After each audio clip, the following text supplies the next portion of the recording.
अस्सलाम वालेकुम जी। Fundamental of physics Halliday Resnick Walker का 10th एडिशन है। चैप्टर 4 है motion in 2 and 3 dimension. Problem number 46 देखने वाले हैं। अब बास्केटबॉल की गेम के अंदर आपको ऐसे लगता है कि प्लेयर सम टाइम हैंग हो गया है, यानी जब वो थ्रो कर रहा होता है तो हवा में जैसे लगता है कि हैंग हुआ हुआ, तो ये एक इल्यूजन है। तो जैसे ग्रेविटेशनल वीक जो है उसके लिए इतना कम हो गया है कि वो हवा में एक तरह से हैंग हुआ हुआ है, जैसे आप इस तस्वीर में भी देख सकते हैं। ये इल्यूजन जो डिपेंड करता है कि कितनी तेजी से गेंद वो अपने एक हाथ से दूसरे हाथ में शिफ्ट कर रहा होता है, मगर आपके पास जितना लंबा वो हॉरिजॉन्टल जंप लेगा, जैसे आप यहाँ पे देखें तो एक प्रोजेक्टाइल आपको बनती हुई दिख रही है तस्वीर में।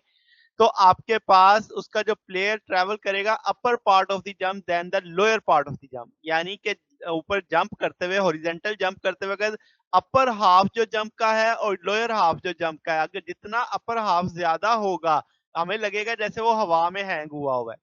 अच्छा, अब क्वेश्चन पे चलते हैं। क्वेश्चन में कहा गया कि इनिशियल स्पीड मानो 7 मीटर पर सेकंड है, एंगल 35 डिग्री है। कितने परसेंट जो जंप की रेंज होगी वो स्पेंड करेगा अपर हाफ में, यानी हमसे वो पूछा कितना टाइम उसका, जब ज़ाहिर है प्रोजेक्टाइल तो पूरा अपर हाफ के अंदर कितना टाइम, कितने परसेंट वो टाइम स्पेंड करेगा। तो अब शुरू करते हैं। सबसे पहले कि हम देखेंगे मैक्सिमम हाइट तक पहुंचने के लिए टाइम उसे कितना चाहिए, तो हम फर्स्ट इक्वेशन ऑफ मोशन ले लेते हैं। अब चूंकि हम मैक्सिमम हाइट पे पहुंच रहे हैं, उस वक्त वर्टिकल कंपोनेंट तो जीरो हो जाएगा, तो v f y equal to zero. तो हम यहाँ पे वी एफ वाई जीरो कर देंगे, v naught sine theta minus g t. अब यहाँ पे चूंकि टी मैक्स हम काउंट कर लेंगे, v naught sine theta by g. अब मैक्सिमम हाइट का अगर टूल लेना है तो हम इसी तरह सेकंड इक्वेशन ऑफ मोशन को देख लेंगे, तो आप कहेंगे वाई मैक्स बराबर आ जाएगा v naught sine theta t max minus t half g t, यानी ए वाई की जगह माइनस टी आ गया, तो टी मैक्स स्केयर। अब टी मैक्स की वैल्यू मालूम है, वो वैल्यू डाल दी तो मैक्सिमम हाइट आ जाएगी v naught square sine square theta by two g. अब हम कहेंगे कि उसने हाफ तक जाना है, कि अपर हाफ उसकी जो कितना टाइम स्पेंड करेगा, तो हम कहेंगे वाई मैक्स बाई टू। तो अब आपके पास सिचुएशन क्या बनेगी कि जितना आपके पास मैक्स डिस्टेंस वर्टिकल डिस्प्लेसमेंट आया उसका हाफ कर लिया। अब आप इस इक्वेशन में जानते हैं v naught t minus half g t square, यानी यही इक्वेशन दोबारा मैंने प्लेस की है। अब आपके पास ये y की वैल्यू डाल के हम इसे सॉल्व कर लेंगे, दूसरी तरफ ले जाएंगे। अब आप t की एक क्वाड्रेटिक टूल बनता हुआ देख रहे हैं। अब आप इसके लिहाज से इसे जब सॉल्व करेंगे तो t की दो वैल्यू मुमकिन होंगी, प्लस माइनस के साथ वी नॉट साइन थीटा, दोनों में से कॉमन उठा लिया हमने।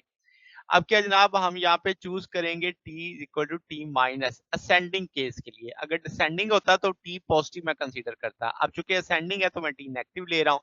तो अमाउंट ऑफ प्लेयर जो आपके पास होगा वो स्पेंड करेगा, तो हम कहेंगे डेल्टा टी, आप कहेंगे T max minus T negative. T max वाला कौन सा था, ये वाला, कि आपके पास मैक्सिमम हाइट तक पहुंचने के लिए जो टाइम लगे था। अब क्या है, जो टाइम, अमाउंट ऑफ टाइम जो स्पेंड करेगा उस हाइट तक, तो दोनों का डिफरेंस ले लेंगे। दोनों को डिफरेंस लेके सॉल्व करेंगे तो ये आ जाएगा आपके पास v naught sine theta over square root two g. ये सारी चीज तो t max by square root two है, तो हम इसको इस तरीके से लिख देते हैं। यहाँ से आप इसको सॉल्व करके 0.707 लिख सकते हैं। तो हम कह सकते हैं कि जो प्लेयर स्पेंड करेगा 70.7% अपर हाफ जंप में स्पेंड करेगा। अब अगर हम इस टूल से देखें तो ये कि ना इनिशियल वेलोसिटी पे डिपेंड कर रहा है, ना इनिशियल एंगल पे डिपेंड कर रहा है।